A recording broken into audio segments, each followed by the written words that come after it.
Welcome to A History of Law. So now that we've finished discussing the origins of the Constitution and the separation of powers in the United States government, let's take a brief look at the history of law. Because the Constitution is considered the law of the land, the highest law in the United States. Therefore, it is imperative that we look at what legal traditions already existed in the world from which the Founding Fathers were drawing upon when they created the Constitution. So, Bronze Age law. Law has been with humanity for a long time, beginning with the Bronze Age. So the Code of Hammurabi, which you all remember from GoldenEye, was written in the late Bronze Age in Babylon. Now, the law follows the legal tradition of lex talionis, which is not a Babylonian phrase, it is a Latin phrase, but it refers to law of retaliation. In this idea, laws and punishments were prescribed in writing. That's what makes it a codified law. Now, lex talionis means law of retaliation. So, whatever you did to someone, that would be done to you. So, if a man plucks out the eye of a man, he will have his own eye plucked out. That kind of deal. Eye for an eye, tooth for a tooth. Iron Age law. So, Israeli and Judean law. Now, what makes Israel very interesting is that they canonize their legal texts. So their legal texts, many Israelite legal texts, have now become part of what we now know as the Bible and the Tanakh.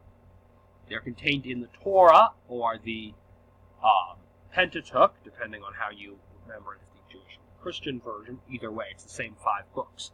Particularly the book of Leviticus and Deuteronomy contain their legal texts. And what makes this very interesting is that when these are canonized, that means they were declared so holy, so perfect, that they were never allowed to be revised. So as a result, we get thinking into the early Iron Age, late Bronze Age perspective on law has been preserved in these biblical texts. And the idea of lex talionis is preserved in a tradition, is preserved in many elements of the law. The line eye for an eye, tooth for a tooth is equally at home in the book of Leviticus as it is in the Code of Hammurabi. It also contains a tradition called the Goel Hadam, or Avenger of the Blood, or Restorer of the Blood, which is a tradition where if someone killed a member of your family, you were permitted to go out and kill that person. So that's a rather interesting reference that remains. It's later frowned upon in later books of Scripture, and it's very rarely talked about. But you can find it in the book of Deuteronomy, and it's a fascinating legal construct. It also has references to a prosecuting attorney. In fact, we even know what they called their prosecuting attorneys, which is the accuser, or in Hebrew, hasatan, which is also very interesting, that the modern word for the name of the devil is also their name for prosecutor, which is a very interesting sentiment. So Athens, one major innovation of Athens is public trials. Every trial in Athens was a matter of public knowledge. And the Athenians also had an early version of the jury trial, though as we discussed in our Origins of the Constitution, Ancient Greece installment, Athenian juries tended to be massive, often containing thousands of people voting in a jury, such as the jury that condemned Socrates to die. The Roman legacy. Now, the Romans had orators. Now, orators were interesting because they functioned as representatives trying cases. So, the orators in many ways were the first lawyers. They were also historians and public speakers. Now, the Romans also had an idea of local jurisdiction, whereby there's this very set idea over who could judge what areas. So local judges were installed, local governors were given power only over specific regions. They could only try cases of people in those specific regions. A great example of this, that there are several cases being codified, only the one most people are familiar with is preserved. Again, this is one of those weird cases of some aspect of Roman law which was preserved inadvertently through religious texts. The references to Pontius Pilate's debates with Herod over who had the jurisdiction to try Jesus is an example of this principle, that there was a very clear line between what the Roman governor could try and what one of their client kings, in this case Herod, who had jurisdiction over which individuals. That was a legal concept, and that applied elsewhere. There are other much less famous cases than that where similar debates occurred, no doubt. Now, another thing that's interesting is that Romans had a difference between military law and civilian law. So, for example, military law was much stricter. You could be crucified just for desertion, and things like that. So there was a difference already between what laws governed a military individual and civilian law. Medieval law. So, of course, now we move into the Middle Ages. So, what feudal law? As we discussed last time, we have a few interesting things. We have the laws of the feud, which we discussed last time in our Origins of the Constitution. Rome to the Magna Carta installment. This idea that you had legitimate violence, there was not a state monopoly on violence, and that you could declare a feud against a superior is a very important concept, similar to how we can declare lawsuits against our superiors. You could sue Donald Trump if you wanted to. You know, that kind of thing. Now, we don't allow you to declare a feud against Donald Trump and fight him to death. That we don't allow anymore.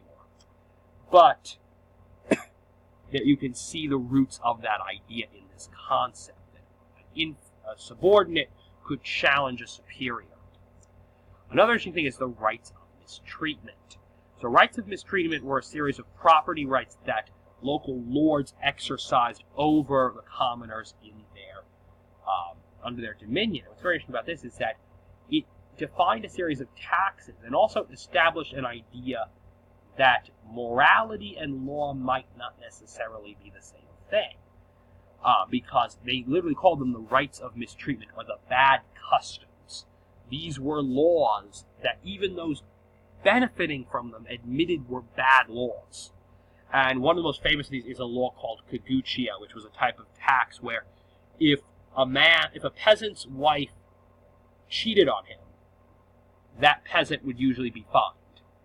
There was another tax or a fine you would pay if the roof of your house caught fire, and things like that. So literally just kicking people while they're down. And that was a legal right at that time. If you were a member of the noble class, you could do that to your peasants. So canon law. So the book up above you says canon law, theory and practice, or juris canonici, theoria et praxis. And it was church law. And again, as we discussed about last time, it was binding all over the parts of Europe that practiced Catholicism, which was most of Western Europe at that time. The church was instrumental in establishing the first law schools in Europe in order to teach these new lawyers, and that even kings and princes, even those who were the highest on the social strata, were still accountable to canon law. So the king could still break the law if it was church law. And that's rather interesting, because that's a tradition that would later carry over into later governments, such as America, where the president can still be found guilty of a crime, even though he's the head of the country. For example, there's currently an effort underway to impeach the current president under charges of his collusion with Russia. So the Magna Carta. Now, we discussed the Magna Carta at length in our previous installments, so I'll keep my review of the Magna Carta brief. But it limited the power of monarchy, so it was an early example of law expressly limiting what power the ruler had over the ruled. It also was interesting because it was the first time that kings were accountable to secular law. So, again, as I established, well, canon law was the first where rulers were accountable to the law. It was not secular. It was church law. It was a religious law, and that's what allowed it to do that. This was a new step, that even the head of a country, the King of England in this case, was still accountable to some form of English law. And in this case, it was the Magna Carta. So British law and common law. Now, first of all, this photo. This is a recent photo. Please keep in mind that, yes, as strange as it sounds, British judges and magistrates still wear the old robes, and yes, though it's not seen in this picture, they do still wear powdered wigs in court. So, one major idea is the jury trial, right? The 12 respectable men of the neighborhood. Also, the tradition of habeas corpus, which means literally show me the body, which is the right to be, which means that you have to be charged with a crime in order to be held in prison. Then you have the English Bill of Rights, which was a series of laws passed after the Glorious Revolution, and what they stipulated in these laws was that certain rights that at the time it was just noblemen and the gentry had that a king could not take away. And eventually these would be expanded to include all Englishmen, all British citizens. So that is the end of our series on the origin of law. So now that you've reviewed the separation of powers and the origin of law, we're going to get much more in depth into your legal rights in later installments. But I wanted you to keep in mind this, how the history of the governments and the history of law overlap. So this is that mixed legacy. Founding fathers didn't come up with the idea of America entirely off the top of their head. They're drawing on earlier traditions and then using them in their own way. And that's something that's very important to know. Even when they were doing this, there were precedents for what they were doing. They were making up some stuff. There was some stuff they were making up on the fly, but not as much as some people might think.